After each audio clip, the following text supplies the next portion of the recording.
ইতিহাস গড়ে টি-20 ওয়ার্ল্ড কাপের সেমিফাইনালে আফগানিস্তান। কারণ আফগানিস্তান গ্রুপ লিগে নিউজিল্যান্ডকে হারিয়েছে, সুপার 8 পর্বে অস্ট্রেলিয়াকে হারিয়েছে এবং এই ম্যাচে বাংলাদেশকে হারিয়ে সেমিফাইনালে আফগানিস্তান।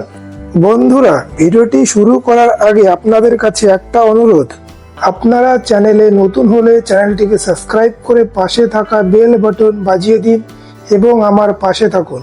আপনাদের কাছে ভিডিওটি শেষ পর্যন্ত দেখার অনুরোধ রইল।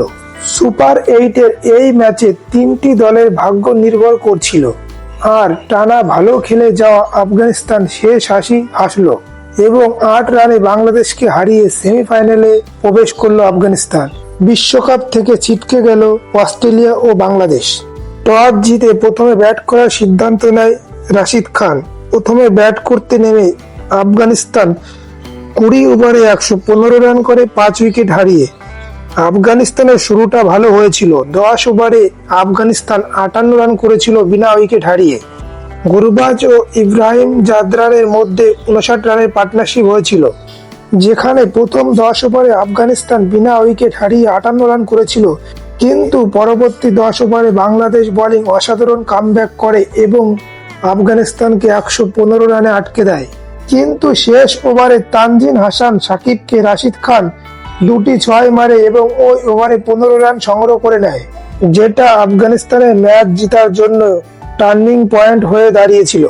এই ম্যাচে সর্বাধিক রান করেছিল গুরবাজ 55 বলে 43 এবং রাশিদ খান 10 বলে 19। বাংলাদেশের হয়ে রিশাদ হোসেন 4 ওভারে 26 রান দিয়ে 3 উইকেট এবং মুস্তাফিজুর রহমান ও তাসকিন আহমেদ 1টি করে উইকেট নিয়েছিল। বাংলাদেশের সেমিফাইনালে যাওয়ার জন্য 73 বলে 116 রান দরকার ছিল, কিন্তু বাংলাদেশ আসলে সেটা চেষ্টাই করেনি।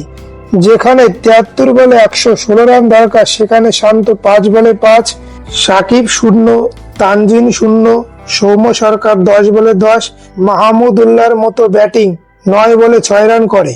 বাংলাদেশ জঘন্য ব্যাটিং করেছে এই ম্যাচে। সেমিফাইনালে যাওয়ার কোনো চেষ্টাই করেনি তারা। বাংলাদেশের সেমিফাইনালে যাওয়ার কথা বাদ দিলে এই ম্যাচটি একটি অসাধারণ ম্যাচ ছিল।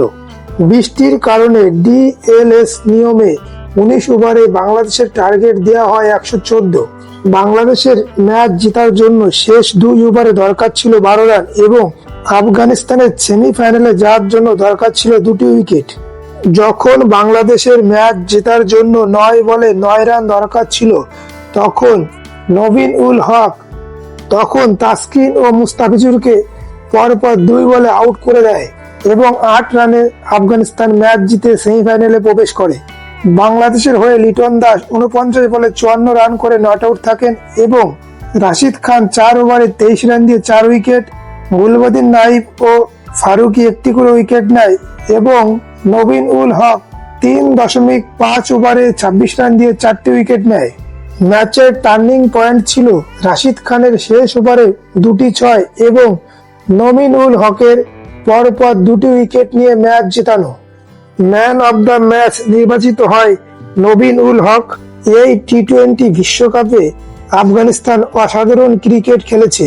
তারা ওয়ার্ল্ড কাপে সেমিফাইনাল খেলার যোগ্য টিম। বন্ধুরা, আজকের পর্ব এই পর্যন্ত। পরবর্তী পর্বে দেখা হবে নতুন একটি বিষয় নিয়ে। ততক্ষণে আপনারা ভালো থাকুন, সুস্থ থাকুন এবং আপনারা চ্যানেলে নতুন হলে চ্যানেলটিকে সাবস্ক্রাইব করে পাশে থাকা বেল বাটন অন করে দিন এবং ভিডিওটি লাইক ও শেয়ার করুন। ভিডিওটি শেষ পর্যন্ত দেখার জন্য আপনাদের সকলকে অসংখ্য ধন্যবাদ।